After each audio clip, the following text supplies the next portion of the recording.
warahmatullahi wabarakatuh. Salam Historia.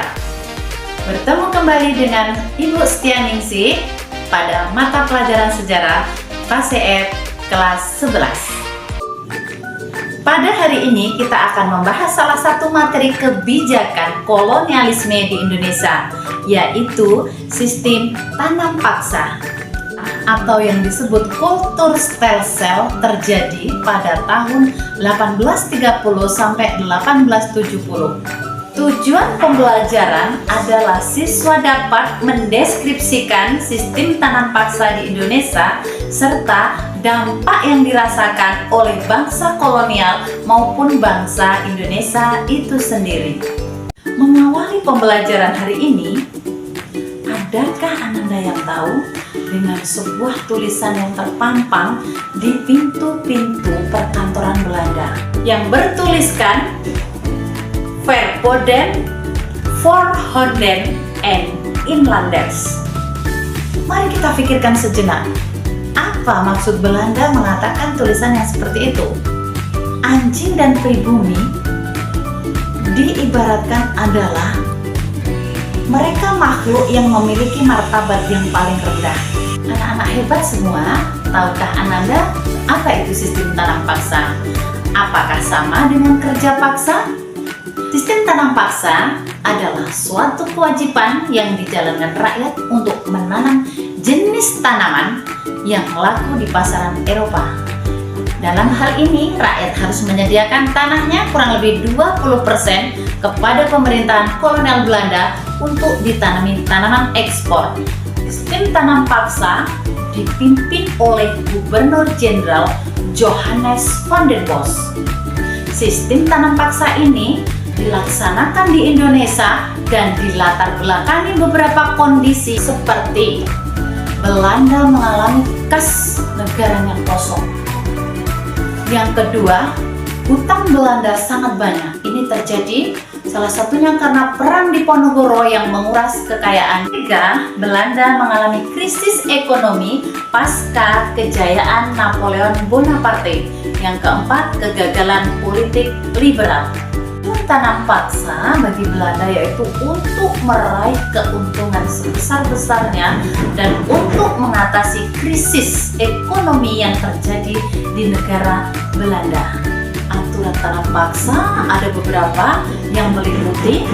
Yang pertama, rakyat harus menyediakan 20% tanah mereka untuk diserahkan ke Belanda dan ditanami dengan tanaman ekspor atau seperlimanya.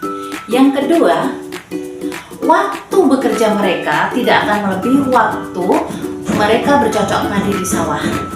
Yang ketiga, jika gagal panen itu tanggung jawab Belanda. Yang keempat, jika mereka tidak punya lahan pertanian, dalam 1 tahun mereka harus bekerja di perusahaan Belanda selama 65 hari. Namun sayangnya Belanda ingkar janji. Apa yang dilanggar oleh Belanda?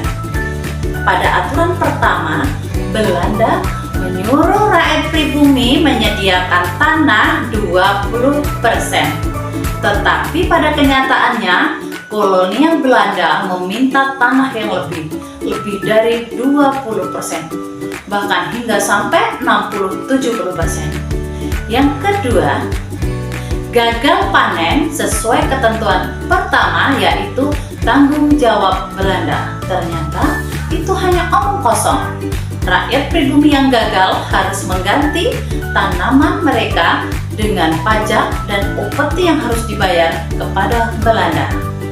Yang ketiga, mereka yang tidak memiliki lahan pertanian harus bekerja di kantor Belanda. Pada aturan pertamanya cuma sekitar 65 hari. Pada kenyataannya mereka harus bekerja lebih dari 4 bulan, lebih dari ketentuan yang telah ditetapkan. Kemudian yang terakhir, ketentuan menanam tanaman dalam tanam paksa tidak akan melebihi waktu atau merawat tanaman padi atau tanaman pribumi yang ada di ladang dan sawahnya. Tapi pada kenyataannya mereka menghabiskan waktu yang panjang untuk mengurus, untuk menanam tanaman ekspor yang disuruh oleh Belanda. Sistem yang telah dijalankan Belanda kurang lebih 40 tahun membawa dampak yang luar biasa pada kedua belah pihak. Yang pertama, kelaparan. Rakyat Indonesia mengalami kelaparan. Yang kedua, wabah penyakit di mana-mana. Terutama wabah yang sangat mengerikan terjadi di daerah Cirebon, Demak, dan Grobogan. Angka kematian meningkat tajam. Tapi ada juga dampaknya loh bagi Indonesia. Maksudnya dampak positif gitu. Indonesia bisa mengetahui jenis-jenis tanaman ekspor yang ditanam di Indonesia. Yang kedua, pribumi juga mengetahui cara merawat tanaman ekspor tersebut. Dampak seperti apa pula yang dirasakan oleh Belanda? Belanda dapat mengisi kas negaranya yang kosong. Belanda dapat membayar hutang-hutang Belanda selama ini, dan Belanda juga dapat menjadikan kota Amsterdam sebagai kota pusat perdagangan di negeri Belanda. Nah, sudah pahamkah anak-anak hebat seluruh Nusantara tentang materi tanam paksa hari ini? Dan yang jelas, apapun peristiwa sejarah yang sudah terjadi menjadi bahan pelajaran untuk bangsa ini agar suatu hari kelak bangsa ini tidak tertindas dan tidak terendahkan martabatnya. Assalamualaikum warahmatullahi wabarakatuh.